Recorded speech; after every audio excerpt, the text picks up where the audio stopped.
Newborns are a really big task, and the first thing that you have to consider when being a new parent is how you're going to take care of that baby for its well-being. And throughout this video, I'm going to talk about how you can be the best parent you can be while keeping your baby safe and meeting their needs. First, we're going to talk about keeping their head support and shaken baby syndrome. Shaken baby syndrome is injury to a baby caused by violent and repeated shaking, which causes brain damage and can cause mental retardation and, in many cases, death. Shaken baby syndrome is usually just caused by frustration of parents. The baby doesn't stop crying and they just get so angry and frustrated, and it's just a spur of the moment thing, and it can cause a lot of damage to your newborn or toddler for that matter. Babies' heads aren't developed all the way, and they need to be taken care of with a lot of consideration for their non-developed head quite yet.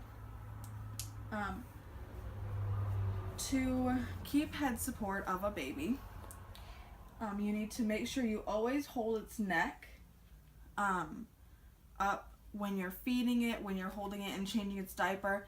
Their neck, they don't have muscles in their neck to hold their heads up quite yet, and so if you let go of their head, their neck could easily snap back, causing a lot of pain and injury to the child.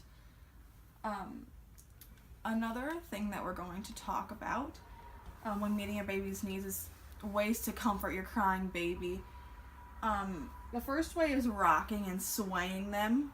Like they would always be moving around in the womb, especially in their later months when it was hard for the mom to get comfortable. So the mom would be moving around a lot, giving that baby that swaying motion, that rocking, to comfort them. You can also swaddle them, put them tightly into a blanket. This reenacts the tight quarters in the womb, giving them comfort in that. Noise is also a way to comfort a crying baby. You've heard moms always say, like, hush, like, shh, like when you're rocking a baby, and that's just because in the womb, they've for the past 9 months, they've heard your blood rushing through your body and the noise your stomach makes and your heart pounding, and that they just like feel safe by that constant noise that they're hearing. Another way is to offer a binky.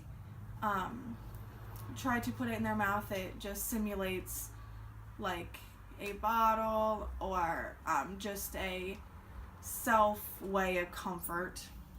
The last way to comfort a crying baby would be to change your scenery. When they're newborns, they can't move around as much, and even when they're 6 months old, some can't crawl yet. They can only roll around, and when they're newborns, they're just like laying on their back and looking at the same ceiling forever or the same fan or whatever, and they just need to change the scenery. Take them outside, or just take them into a different room, or put them in like a boppy pillow so they can look in different directions.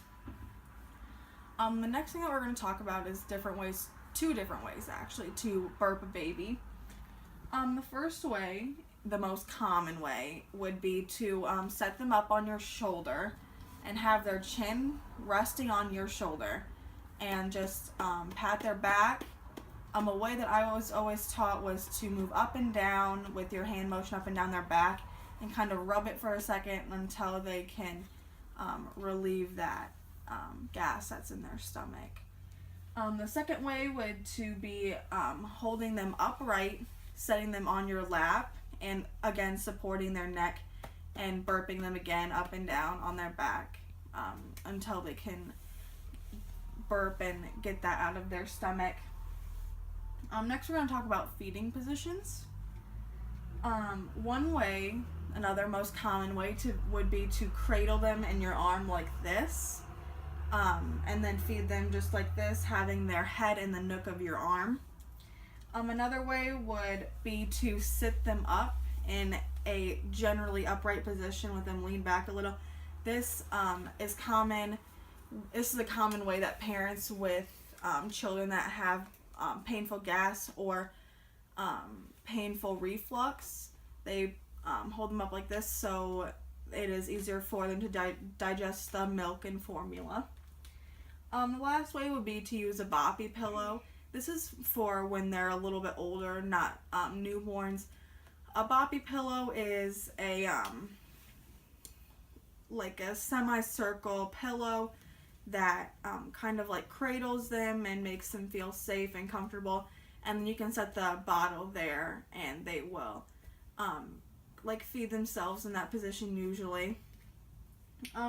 Next we're going to talk about safe bottle practices. Make sure you're getting the correct ratio when another safe bottle practice would be to not microwave plastic bottles. This can have the plastic leach into the bottle formula or like even breast milk if you're warming up a bottle in the microwave. Rather get a bottle warmer or put your bottle in a hot bowl or cup of water to warm up the bottle, and make sure to always check on your wrist to make sure the bottle isn't too hot for the child. Next, we're going to be talking about the benefits of breastfeeding. We've gone over this many times in class, but just to review, bonding is a huge thing with breastfeeding. That skin-on-skin contact, getting the baby and the mother closer. There's also stronger bones, the whole entire nutritional factor. It makes sure that babies are healthier. It gives them more nutrition rather than the formula that you buy at the store. They have less weight problems. They gain weight quicker, especially to continue on the benefits of breastfeeding. Another huge thing with breastfeeding is that it's a lot cheaper. You don't have to invest in as many bottles. You don't need to get the bottle warmer, and especially the formula. The formula costs thousands of dollars a year, and rather than just having that milk ready. It's also a lot more convenient. It's always right there with you rather than having to warm up a bottle quickly. You can just do it right when you're in bed or whatever. Procedures of bathing. You want to make sure you're supporting the baby's neck at all times in the bath. Most baby baths have a neck support already. Make sure you're using warm water, not too hot and not too cold. Make sure to monitor that very closely throughout. Use a soft, warm washcloth to clean the baby. Use baby-friendly soap that's gentle on skin. And after the bath, make sure you're using lotion and moisturizers to make sure the baby's sensitive skin stays hydrated. Sleeping and preventing SIDS is our next topic. SIDS is sudden infant death syndrome. It's when a healthy baby dies suddenly and unexpectedly, usually during sleep. Ways to prevent this would be always make sure that your baby is laying on its, when you lay it down on its back. It's not on the side or it's not on the stomach. Refrain from having blankets and toys in its bassinet or crib. If they need a blanket, have them swaddled rather than having blankets loosely on top of them. Next is the car seat. Make sure that your car seat is facing towards the rear of your vehicle. This makes sure that the baby is safe.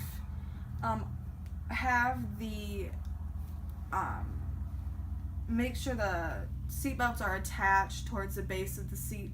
Every car seat is different, so make sure you read the manual on how to keep your baby the safest. This is for their care, and really make sure that your car seat is in correctly each time you put the baby in and out. Also, make sure that your baby is wearing tighter clothing. It's been a recent thing in the public eye that babies with winter coats on are more likely to be injured during a car accident. Make sure your baby is tightly, securely, and comfortably all strapped into your car seat. Next we're going to talk about cloth and disposable diapers, the pros and cons of each. The good things about cloth diapers is that they're easily washable. You can just throw them in your washer. You don't have to deal with having to take your garbage out and things like that. They're cheaper. You don't have to invest in as many disposable diapers throughout the year. You just rewash those diapers over and over again, and they're natural. They're friendly to the earth and a more green route. The things that are bad about these cloth diapers is they're gross, they're like messy, there's a lot more leaks and things of that sort, and you also have to do a lot more laundry. You're using those cloth diapers so often, and they're a lot less absorbent than disposable diapers would be. For your disposable diapers, the pros are that they're very convenient. You can take them out and just throw them right in the trash when you're traveling or out anywhere. They're ultra absorbent, like I said. The cloth diapers, there's a lot more leaks with them. Disposable diapers are a lot more absorbent and are keeping that liquid away from your baby while preventing leaks. Some things that are bad about the diapers is that there's allergies that we're going to talk about. One of the last things is dressing in clothes. Babies can't tell you if they're too cold or too hot, so you need to carefully analyze the temperature it's going to be soon, and dress them accordingly and have extra clothes available. You want to keep clothes extra for that matter in changing temperatures, especially here in Iowa. And if there's like a leak or something of that sort, that you'll have extra clothes handy if an accident were to happen. Promoting infant development is a very, very important thing when you're having a child. Rather than just meeting their basic needs, you meet their psychological needs as well. Their basic needs, this is like making sure they have a bottle and changing their diaper and holding them when they cry and things along that. This will mean that your child will have trust in adults and other human beings. They also, as they get all older, you need to let them like fend for themselves, let them wash their own hands, let them grab their own juice box, things like that, so that they're independent as they grow up. Also allow them to face their consequences. Make sure that you put them in a timeout for the entire time. Make sure that they know that if they keep jumping off that chair, they're going to get hurt. You need to let them learn their lessons and their consequences. What I learned from child development and my take-home baby that I had over the weekend is that there's a lot of need there. There's a lot of responsibility in taking care of your baby. You're waking up at all hours of the night to make sure they have a clean diaper and they're fed and they're burped and they're rocked and so many other things, that the responsibility is overwhelming.